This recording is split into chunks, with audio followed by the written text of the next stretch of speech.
تقدیر اور تدبیر۔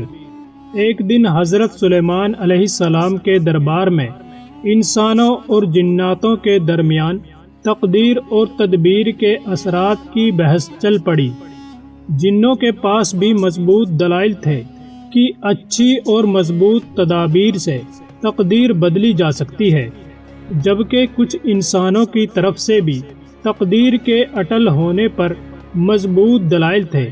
حضرت سلیمان علیہ السلام نے بہت بڑھ چڑھ کر بولنے والے جن سے کہا، اگر تمہیں اپنی دلیل کے اٹل ہونے کا اتنا ہی یقین ہے تو ثابت کر کے دکھاؤ۔ جن نے کچھ عرصے کے لیے اجازت مانگی جو اسے کچھ سالوں کے لیے دی گئی۔ یہ جن دن راتیں ترکیبیں سوچتا رہا کہ ایسا کیا کروں کہ اپنے دلائل ثابت کر سکوں۔ ایک دن انہی خیالات میں اڑتا ہوا جا رہا تھا کہ اس کی نظر پڑوسی بادشاہ کے محل پر پڑی۔ اس کے وسیع و عریض چمن میں نوعمر شہزادی اپنی کنیزوں اور سہیلیوں کے ساتھ چھپن چھپائی کھیل رہی تھی۔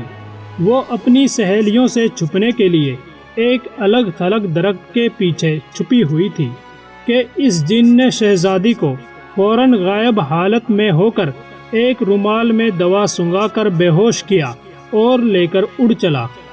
اس نے ایک بڑے اور گھنے درخت کی شاخوں کے درمیان ایک دم ایک آرام دہ کمرہ بنایا۔ اس میں شہزادی کی ضرورت کی اور کھانے پینے کی تمام چیزیں رکھ دیں تاکہ شہزادی جب ہوش میں آئے تو اچانک پریشان نہ ہو جائے۔ یہ درخت ایک شوریدہ اور خوب چوڑے دریا کے درمیان تھا۔ دور دور تک صرف جنگل و بیابان تھا۔ ہوش آنے تک جن مناسب شکل میں ایک بزرگ کی صورت میں آ گیا۔ شہزادی ہوش میں آئی تو رونا دھونا کیا اور کھانے پینے سے انکار کر دیا، کیونکہ اس تبدیلی نے اس کے حواس گم کر دیے تھے۔ جن کو اندازہ تھا کہ انسان کافی دیر تک نئی جگہ، لوگ اور ماحول کو اپنا نہیں پاتا، اس لیے اس نے اس کی تمام ضرورتوں کی چیزیں رکھ دی اور یہ کہہ کر نکل گیا، ابھی تم آرام کرو۔ نوعمر شہزادی غم اور دکھ میں روتے روتے سو گئی۔ جن اگلے دن بزرگ کی شکل میں آیا اور اسے پرشفقت انداز سے جھوٹی تسلیاں دی تاکہ وہ بیمار نہ ہو جائے، کہیں بادشاہ معظم اسے سزا نہ دے دیں۔ شہزادی کی پسند کی چیزوں کے متعلق پوچھا اور اگلے دن آنے کا کہہ کر چلا گیا۔ آہستہ آہستہ شہزادی جن کی عادی ہوتی چلی گئی اور وہ اسی سے اپنی ضرورت کی چیزیں منگوانے لگی۔ وہ آس پاس کی کھڑکیوں سے جنگل یا دریا کا نظارہ کرتی تو اسے اپنے جیسا اور کوئی انسان نظر نہ آتا، لیکن جن جسے وہ بابا کہنے لگی تھی اس کے بارے میں جان چکی تھی کہ وہ ایک جن ہے جو کمرے میں سے نکلتے ہی غائب ہو جاتا ہے، جبکہ باہر کوئی سیڑھی نہیں تھی۔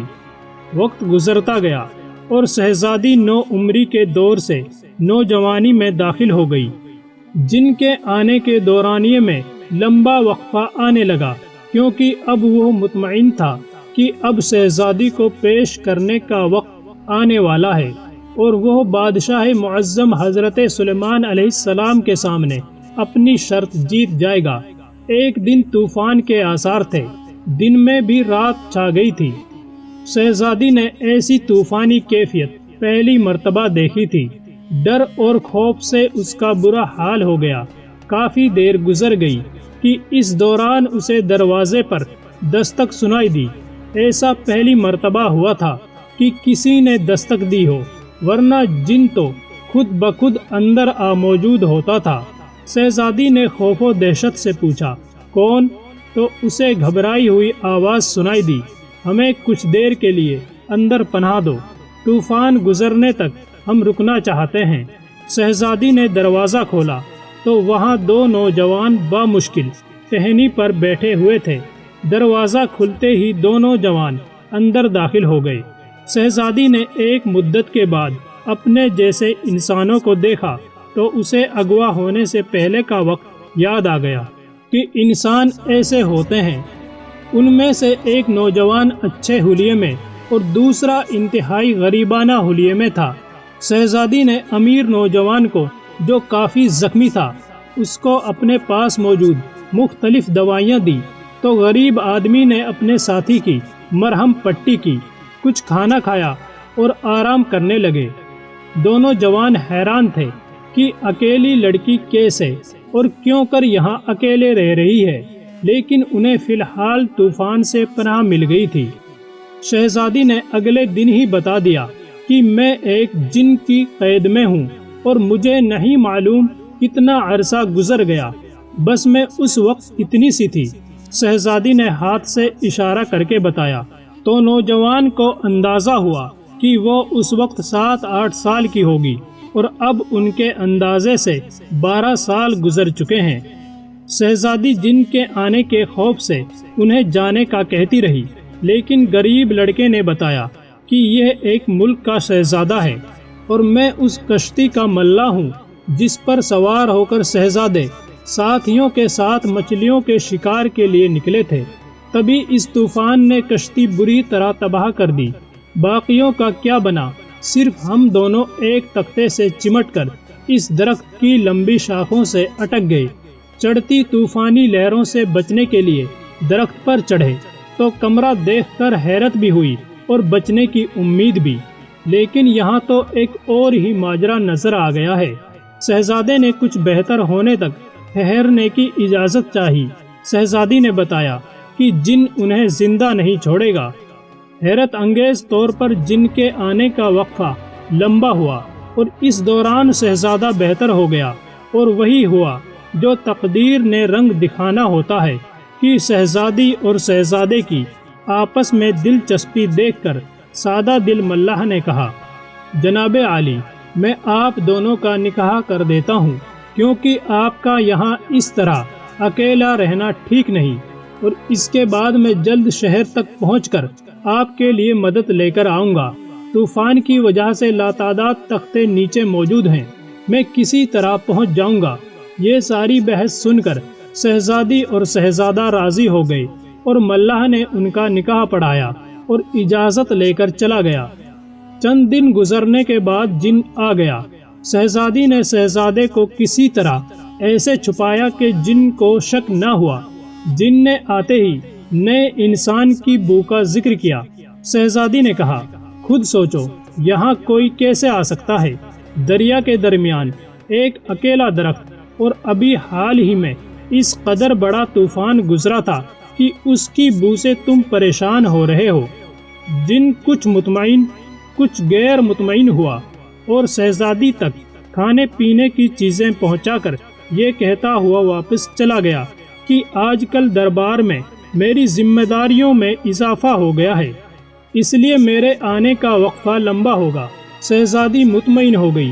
اب شہزادی کے دن خوشی خوشی گزرنے لگے اور چند مہینے مزید اسی طرح گزر گئے۔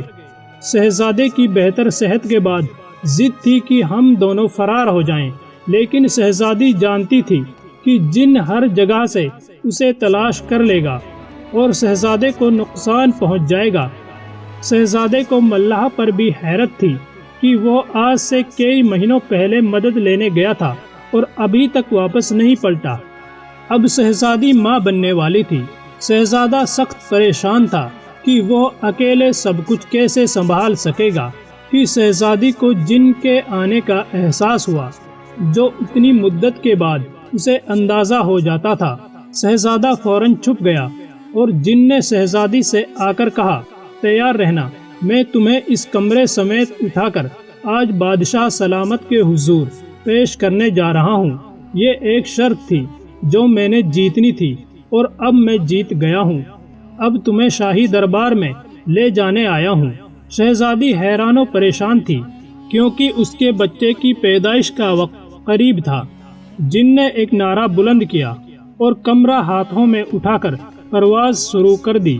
چند منٹوں میں جن بادشاہ وقت حضرت سلیمان علیہ السلام کے دربار میں پہنچا اور فاتحانہ انداز میں درباریوں سے مخاطب ہو کر کہا کہ 12 سال پہلے تقدیر اور تدبیر کی جو بحث چلی تھی کہ جو لکھا گیا ہے وہ بدل نہیں سکتا۔ میں نے فلاں بادشاہ کی بیٹی کو اغوا کیا جس کی منگنی فلاں بادشاہ کے بیٹے سے ہو چکی تھی۔ لیکن اب اس شہزادے کی کشتی کے حادثے میں انتقال کی تصدیق کروا لی تو مجھے احساس ہوا کہ اب شہزادی کی شادی کہیں اور ہو سکے گی اور ہم تقدیر کو تدبیر سے بدل سکتے ہیں، ورنہ اس شہزادی کی شادی اسی شہزادے سے ہو جانی تھی۔ حضرت سلیمان علیہ السلام نے دروازہ کھولنے کا حکم دیا تو اندر سے ایک شہزادی کے بجائے 3 افراد برآمد ہوئے، شہزادی، شہزادہ اور ان کا بچہ، جن یہ سب دیکھ کر ششدر رہ گیا۔ حضرت سلیمان علیہ السلام نے شہزادے سے پوچھا، کیا تم اسی فلاں ملک کے شہزادے ہو؟ پھر شہزادے نے شروع سے لے کر آخر تک سارا قصہ سنایا۔ جن حضرت سلیمان علیہ السلام کے قدموں میں گر گیا، لیکن حضرت سلیمان علیہ السلام نے اس کو عمر قید کی سزا دی کہ اللہ پر پختہ یقین نہ ہو تو ایسی بحث میں قدرت کو چیلنج کرنے والی حرکت ناقابل معافی ہوتی ہے۔ شہزادی اور شہزادے کو ان کے لواحقین کے آنے تک شاہی مہمان خانے میں ٹھہرایا گیا۔ ویڈیو پسند آئی ہو تو لائک کریں اور مزید ایسی ہی ویڈیوز دیکھنے کے لیے چینل کو سبسکرائب کرنا نہ بھولیں۔ شکریہ۔